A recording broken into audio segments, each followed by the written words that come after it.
नमस्कार, मैं विपुल सिंह स्वागत करता हूं आप सभी स्टूडेंट्स का हमारे इस YouTube प्लेटफॉर्म स्टडी कैपिटल पर। और आप जिस परीक्षा के लिए बैठने जा रहे हैं वो एक MCQ एग्जाम होने वाला है, यानी ऑब्जेक्टिव क्वेश्चंस का एग्जाम होने वाला है। तो इस एग्जाम की प्रिपरेशन की और एग्जाम की क्या स्ट्रेटजी होनी चाहिए, आज मैं अपने अनुभव के आधार पर, यानी मैंने भी वो सारे एग्जाम्स फेस किए हैं जो एग्जाम आप फेस करने जा रहे हैं, तो इसके लिए क्या करें और क्या ना करें, यानी अभी तैयारी के इस पूरे मोशन में हमें क्या करना जरूरी है और क्या नहीं करना चाहिए, इन बिंदुओं पर मैं बातचीत करूंगा। कुछ पॉइंट्स मैंने स्क्रीन पर लिखे हैं जो अभी मैं आपको दिखाऊंगा और एक एक पॉइंट को अच्छे से समझाऊंगा और उम्मीद करूंगा कि अगर इन पॉइंट्स को आप अच्छे से समझ लेते हैं तो मैं तो अपने गारंटी और दावे के साथ कह रहा हूं कि ये आपको अपनी परीक्षा में सफल जरूर बनाएंगे। बशर्ते सारे पॉइंट्स को देखने के साथ साथ मेरी बातों को समझने का प्रयास करिएगा कि मैं आपको उस परीक्षा के लिए क्या बताना चाह रहा हूं और क्या कहना चाह रहा हूं। तो चलिए वीडियो की शुरुआत करते हैं। ये पॉइंट्स आपको दिख रहे होंगे, लेकिन पॉइंट्स को मैं एक एक करके समझाऊंगा क्या करें और क्या ना करें को। उससे पहले अगर आप हमारे इस चैनल पर पहली बार विजिट कर रहे हैं, हमारा कोई पहला वीडियो देख रहे हैं, मुझे पहली बार देख रहे हैं, तो चैनल को सब्सक्राइब कर लीजिए, बेल आइकन प्रेस कर लीजिए, क्योंकि आपके एग्जाम से लेकर के आपके एडमिशन आपके काउंसलिंग तक मैं आपके साथ रहने वाला हूं।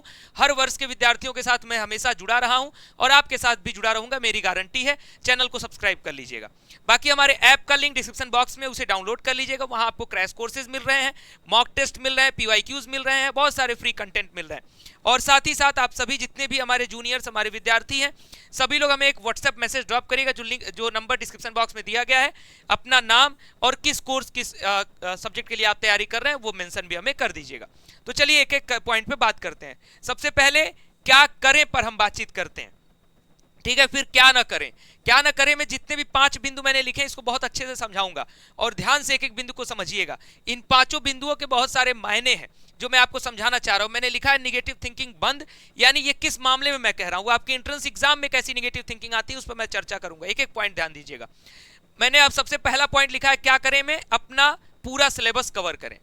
अब सबसे ज्यादा विद्यार्थियों में दिक्कत क्या होती है कि वो, हम कहते हैं बाबू प्रीवियस ईयर पेपर देख लीजिए, तो प्रीवियस ईयर पेपर आप देख लेते हैं। उसके बाद कहते हैं सर पिछले साल में तो ये टॉपिक से सवाल आया ही नहीं था, तो अब मैं ये टॉपिक नहीं पढ़ूंगा। तो मेरे भाई, आपको जो सिलेबस में दिया जाता है कि आपका ये पूरा का पूरा सिलेबस है, तो क्या एग्जामिनर जरूरी है कि पिछले साल अगर वहां से सवाल नहीं पूछा तो इस साल नहीं पूछेगा? क्या पिछले साल जहां से सवाल पूछा वहीं से इस साल सवाल पूछेगा? इसकी कोई गारंटी है? आपको तो पूरा का पूरा सिलेबस आपके सामने रखा गया है, तो आपको पूरा सिलेबस कवर करना होगा, क्योंकि आपको इसका बिल्कुल अंदाजा नहीं है कि एग्जामिनर जो है किस साल के उस टॉपिक से सवाल पूछा और किस साल नहीं पूछेगा, ये आप बिल्कुल नहीं जानते। तो आपको सबसे पहले, चाहे आपके पास कितना भी लिमिटेड समय हो, अब 2-4 दिन 5 दिन का समय बचेगा तब तो नहीं कर सकते, लेकिन आपके पास महीना, 2 महीना, 3 महीने का समय अगर आपके हाथ में रहता है तो आपको पूरा सिलेबस कवर करना चाहिए, ताकि आपके पेपर में अगर सवाल आता है, आपने उस चैप्टर को, उस टॉपिक को अगर बहुत डिटेल में नहीं भी पढ़ा है तो कम से कम कुछ तो आपको सवाल समझ में आएगा। हो सकता है उस सवाल के 2 ऑप्शंस तो समझ में आएंगे, तो वहां से आप ऑप्शंस को एलिमिनेट तो कर सकते हो। और सिलेबस को आपने छुआ ही नहीं, उस टॉपिक को छुआ ही नहीं, उस चैप्टर को छुआ ही नहीं, तब तो आपका सवाल बिल्कुल धरा का धरा रह जाएगा और आपके सामने बिल्कुल आपकी आंख बंद हो जाएगी उस सवाल को देखने के बाद। तो ये मेरा व्यक्तिगत सुझाव है कि सिलेबस आपका पूरा कवर होना चाहिए, तभी आप पूरा का पूरा सवाल करने के लिए एलिजिबल हो सकते हैं अपने एग्जाम में। अदरवाइज आप आधे अधूरे तैयारी के साथ गए तो आधा अधूरा आपका नंबर भी आएगा, 100% गारंटी है कि आप अच्छा नंबर नहीं ला सकते। दूसरा पॉइंट, PYQs से प्रश्नों के स्तर को समझें। अब PYQs को लेकर के जो मैंने ऊपर वाला डाउट बताया, ये डाउट बहुत सारे विद्यार्थियों में यही आता है कि हमने 1 साल का PYQ देखा, 2 साल का PYQ देखा, इस टॉपिक से सवाल आया, अब इसी टॉपिक को पढ़ूंगा, इससे नहीं आ रहा है इसको नहीं पढ़ूंगा। PYQs को देखने का मतलब ये होता है कि आप सब प्रश्नों के लेवल को समझ सकें कि सिलेबस के जो पार्ट्स हैं वहां पर जो सवाल पूछे जा रहे हैं वो किस लेवल के सवाल पूछे जा रहे हैं, यानी किस लेवल तक की आपको प्रिपरेशन करनी है। PYQs इसके लिए होते हैं। PYQs इसके लिए बिल्कुल नहीं होते हैं कि रिपीटेटिव क्वेश्चंस को हम देखें कि वहीं से सवाल पूछा है तो वहीं से पढ़ेंगे। वो एक प्लस पॉइंट है कि अगर वहीं से सवाल पूछा है, आपने उसी को और अच्छे से पढ़ लिया और वहीं से सवाल आ गया, तब तो अच्छी बात है। लेकिन अगर सिलेबस के जिस बिंदु से सवाल नहीं पूछा और अगर उससे पूछ दिया तो कष्ट की बात हो जाएगी। इसलिए PYQs को बहुत ज्यादा सॉल्व करना है। सारे जितने भी वर्षों के PYQ आपके पास उपलब्ध हो, हमारे ऐप पर भी उपलब्ध है, हमारे व्हाट्सएप नंबर पर मैसेज करेंगे वहां भी मिल जाएगा। तो आप सभी ज्यादा से ज्यादा PYQs देखें, लेकिन सबसे ज्यादा महत्व उसका रखें कि प्रश्नों के लेवल को समझने के लिए कि इस चैप्टर से किस लेवल का सवाल, इस चैप्टर से किस लेवल का सवाल, तो वहां से आपको समझ में आएगा कि वो एग्जाम किस लेवल का सवाल पूछ रहा है आपके लिए। पॉइंट नंबर 3, अपना नियमित टाइम टेबल बनाएं। अब नियमित टाइम टेबल 2 तरीके तरीके से बनता है। एक तो समय की बाध्यता रखते हुए कि हम इतना समय पढ़ेंगे ही पढ़ेंगे चाहे जो हो जाए, ठीक, चाहे आंधी आए चाहे पत्थर पड़े, मैं इतने घंटे पढ़ूंगा तो पढ़ूंगा, चाहे ऑनलाइन क्लासेस हमारी होंगी, चाहे रिवीजन होगा, चाहे प्रैक्टिस होगा, मैं अपना इतना समय दूंगा। दूसरा टाइम टेबल होता है अपने टास्क ओरिएंटेड लेकर के, कि अपने आप को हमने टास्क दिया है, इतना टास्क मैं पूरा करूंगा ही करूंगा आज के दिन में, चाहे जो हो जाएगा। तो इस तरीके से अपना टाइम टेबल प्रिपेयर करें, या टाइमिंग को लेकर के और टास्क को लेकर के। अगर दोनों चीज को लेकर के आप अगर टाइम टेबल प्रिपेयर कर पाते हैं तब तो आपसे बेस्ट कोई नहीं है। यानी आपने टाइमिंग भी बांध लिया कि मैं इतना टाइम भी यूज करूंगा अपना दिन का पढ़ने में, और दूसरा मैं इतना अपना टास्क भी पूरा करूंगा। अब टास्क अलग अलग, सिलेबस का भी टास्क है, रिवीजन का भी है, प्रैक्टिस का भी है, पूरा अपना टास्क प्रिपेयर करिए। वो मैं आपको बताने नहीं आऊंगा कि आप इतना टास्क करो, कहोगे तो वीडियो बना के बता दूंगा, लेकिन आप सेल्फ प्रिपेयर करोगे तो बहुत अच्छा होगा, क्योंकि आप अपने एग्जाम के लिए इतना तो जान रहे हो, सिलेबस देख लिए, पीवाईक्यू देख लिए, इतना तो समझ गए कि आपका एग्जाम कितना समय मांगता है, प्रतिदिन आपको कितना टास्क पूरा करना है। अगर इसका अंदाजा आप यहां से लगा पा रहे हो तो आप जो है एक अप लेवल के स्टूडेंट हो। कमेंट बॉक्स में बताइएगा भी। स्वयं को सजा और इनाम दे, ये मैंने क्यों लिखा है भाई? स्वयं को सजा और इनाम देने का मतलब ये हुआ कि आपने जो समय तय किया था, आपने जो टाइम टेबल बनाया था कि मैं इतने घंटे पढ़ूंगा, और उस घंटे में जो आपने अपने आप को टास्क अलॉट किया था, अब टास्क मजाकिया अलॉट नहीं करना है कि मैं सिर्फ थोड़ा सा टास्क अलॉट कर लिया और पूरा कर लिया खुश हो जाऊं, ऐसा नहीं। अपने एग्जाम को एक गुणवत्तापूर्ण टास्क देना है, अपने एग्जाम को देखते हुए कि मेरे एग्जाम में इतना समय बचा है, अब मैं अपने आप को प्रतिदिन के लिए इतना टास्क दूंगा, आज के लिए मेरा ये टास्क था, कल के लिए मेरा ये टास्क था, कल के परसों के लिए मेरा ये होगा। यानी हर दिन का हमारा टास्क होगा। जरूरी नहीं है कि आप एक महीना पहले पूरा टास्क बना ले, वो एक रफ आइडिया बना लीजिएगा। बाकी हर दिन बीतते बीतते, आज मान लीजिए आपका दिन बीता, कल के लिए टास्क आज ही तैयार कर लीजिए कि ये मैं करूंगा।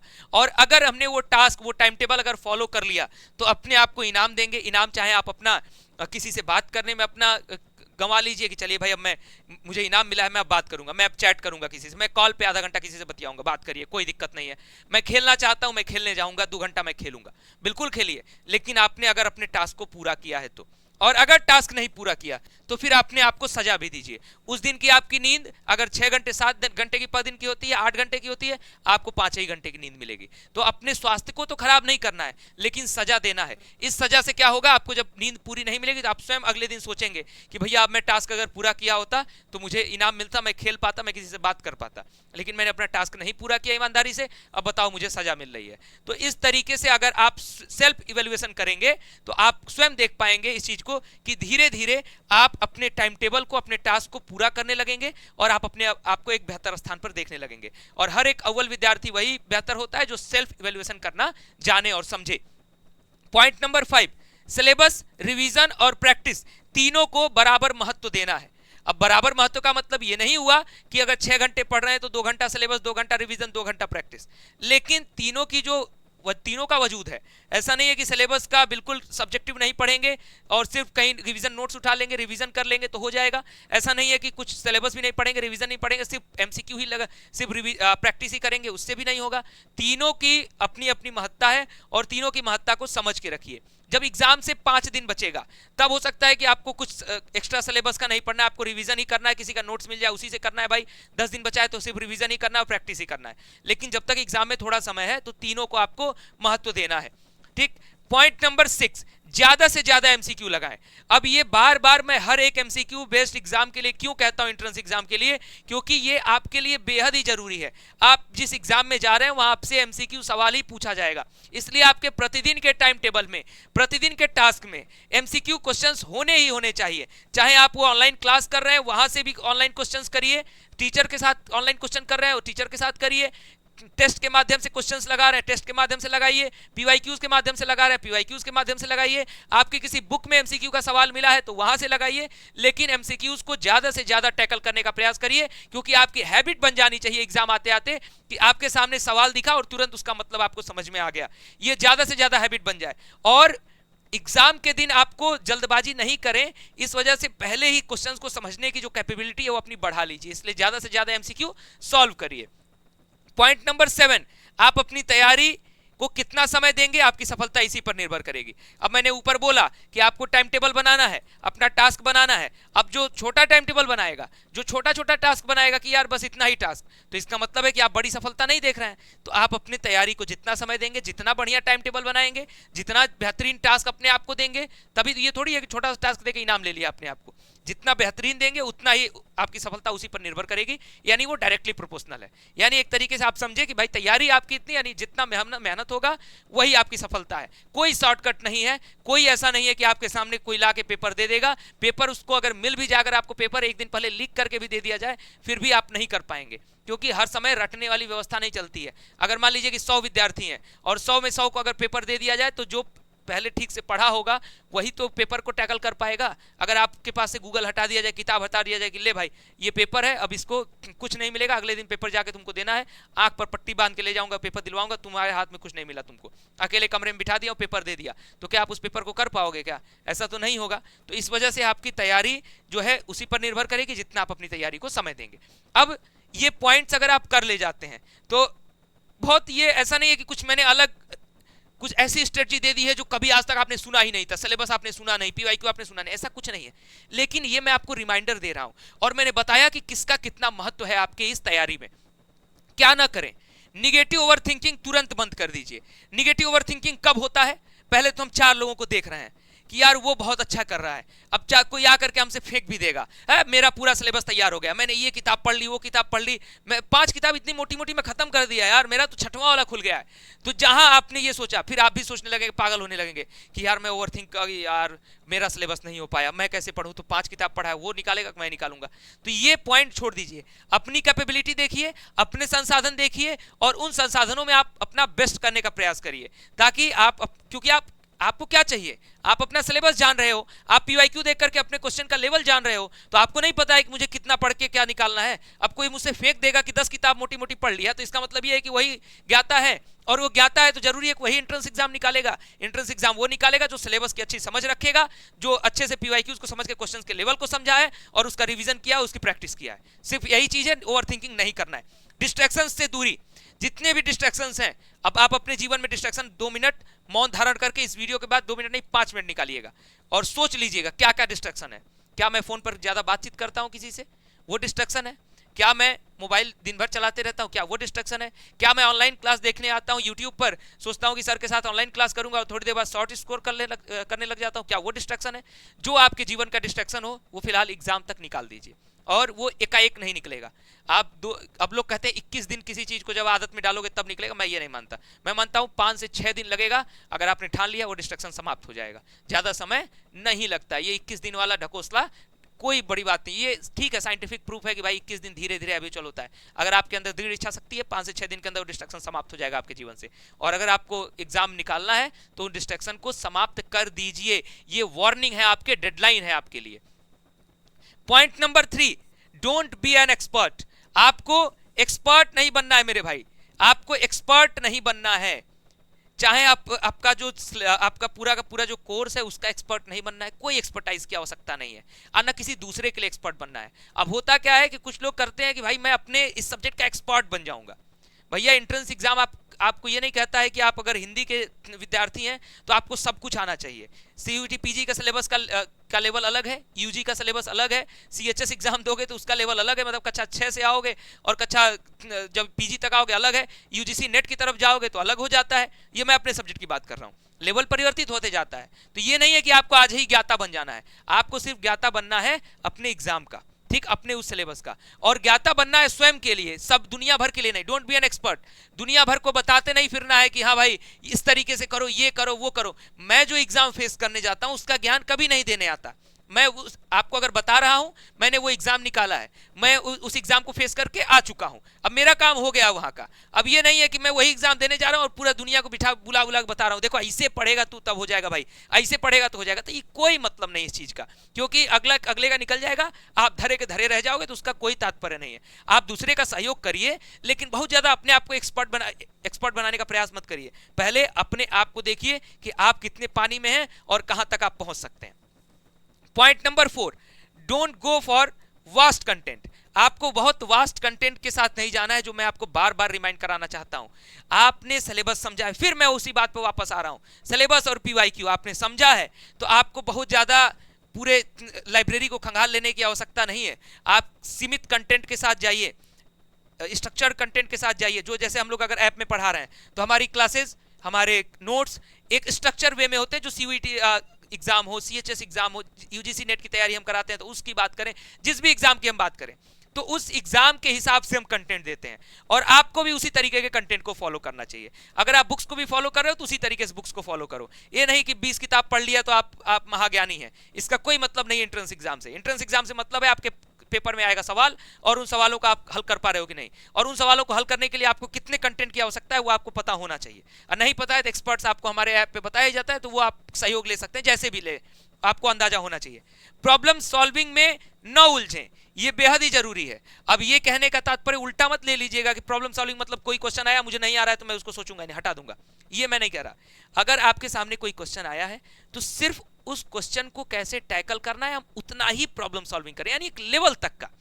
अब ये नहीं कि हमारे सामने कोई ऐसा सवाल आ गया जो सवाल पर हम एकदम पूरा जिद पर ले लिए कि इस टॉपिक का ये सवाल हमको फंसा था, अब मैं इस टॉपिक को मारूंगा, धुआं धुआं कर दूंगा। तो इसका कोई तात्पर्य नहीं। आपको उसी स्तर तक के सवालों को बस समझ लेना है कि भाई इस टाइप का सवाल आएगा तो इसमें क्यों गलती हो रही थी, इसका ऑप्शन क्यों नहीं सही हो रहा था, तो उसके स्ट्रक्चर को वहीं तक, एक इतना जो अगर मान लीजिए यहां तक में वो क्वेश्चन अगर सॉल्व हो जाएगा तो यहीं तक सीमित हो जाइए।